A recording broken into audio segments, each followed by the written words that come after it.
mancing sepi, nggak sing mangan malah ditipu. Jerar kon duit 30 miliar, nggo amanah, nggo sedekah, malah kon ngirim duit 600.000. Pindahlah lur, mulane sing hati-hati. Ya, siki jan modus siki. Ini TikTok kuwi modus tenang. Mancing ora liwak ora masalah sugeng.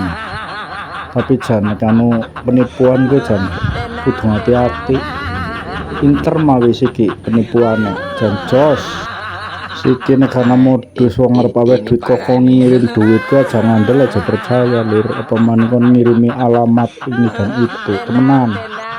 Hahaha, ton goblok banget nyong mbok kanan-kanane mbok. Wis mancing bae mancing, men aja pusing, gemblung.